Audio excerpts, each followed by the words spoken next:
حضرت ابن الجوزی رحمۃ اللہ علیہ فرماتے ہیں کہ ایک درویش تھے، حضرت ابو ہاشم ان کا نام تھا۔ کہتے ہیں بڑی مجبوری تھی، مجھے کہیں جانا تھا تو کشتی نہیں مل رہی تھی۔ اچانک ایک کشتی گزرنے لگی تو میں بھی سوار ہونے لگا تو ملاح نے مجھ سے کہا کہ یہ ایک صاحب بیٹھے ہیں، بڑے امیر ہیں، ساتھ ان کی کنیز ہے، انہوں نے مجھ سے بک کر لی ہے، ساری کی ساری کی عقیدہ سی سالم کرا لیا ٹانگا، وہ ساری کی ساری بک کر لی ہے، تو میں تو کسی کو نہیں بٹھا سکتا۔ تو وہ جو صاحب بیٹھے تھے بڑے سیٹھ آدمی تھے، کہنے لگے میاں آپ کسی اور کشتی میں، اور جو ان کی کنیز تھی نا وہ کہنے لگی چہرے سے کوئی نیک آدمی لگتا ہے، چلو اتنی سواریوں کی جگہ ہے، کسی کونے خدرے میں بیٹھ جائے گا، ہمارا کیا جائے گا۔ کہا اچھا چلو آ جاؤ۔ کہتے میں کونے میں بیٹھ گیا، تھوڑا رستہ آگے گیا، انہوں نے کھانے کا سامان نکالا، مجھے بھی کھلایا، لیکن کھاتے کھاتے میری نظر پڑی تو اس میں تو شراب کے برتن بھی تھے معاذ۔ پھر اس شخص نے کھانا کھانے کے بعد اس کنیز سے کہا کہ مجھے معاذ اللہ گانا سناؤ۔ وہ گانے گانے لگی، یہ میری طرف متوجہ ہونے لگا، مجھے کہنے لگا سنو، میں نے کہا میں یہ نہیں سنتا۔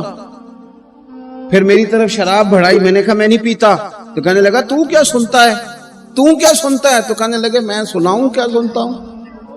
کہا سنائیے، فرماتے میں نے قرآن پاک پڑھنا شروع کر دیا۔ کچھ لوگ، میں آپ کو یقین سے کہتا ہوں، کچھ لوگ ایسے ہیں جن کی زندگی دور گزر گئی ہے مسجد سے، انہیں کو بندہ چاہیے جو تھوڑا سا جا کے پیغام حق سنائے۔ ان کو پتہ ہی نہیں ہے کہ دین میٹھا کتنا ہے، حسین کتنا ہے، قرآن میں چاشنی کتنی ہے، سرکار کی تعریف کا، نعت خوانی کا رنگ کتنا شاندار ہے۔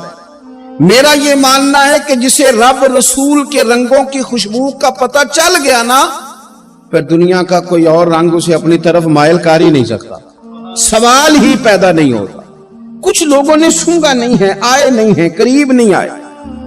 شیخ ابو ہاشم کہتے ہیں مجھے کہنے لگا سناؤ نا، امیر آدمی تھا، کبھی اس طرف گیا ہی نہیں تھا، ڈھیروں لوگ ہیں جو نہیں مسجد جاتے۔ الہاکم التکاثر حتی زرتم المقابر، اللہ فرماتے ہیں کہ تمہیں دولت کی ہرس نے اتنا عجیب الجھا دیا کہ قبروں تک پہنچ گئے تھے۔ بہت سارے لوگ ہیں قبر میں چلے جاتے ہیں، مسجد میں نہیں آتے۔ تو کہتے ہیں میں نے اسے چند آیتیں سنائیں، اس کی تو کیفیت ہی بدل گئی۔ کہنے لگا مولانا زندگی بڑی گناہوں میں گزری ہے، اب توبہ کر لوں تو مالک معاف کر دے گا۔ کارنامے خطرناک ہیں، پیچھے رجسٹر کالا سیاہ، معافی ہو جائے گی۔ دولت بڑی تھی تو پھر ہم نے بھی شراب کباب شباب میں اڑا دی ساری، معاف کر دے گا۔ تو کہتے ہیں میں نے کہا ہو بندے کے آنے کی دیر ہے، اس کی رحمت تو فوراً ہی قبول کر لیتی ہے۔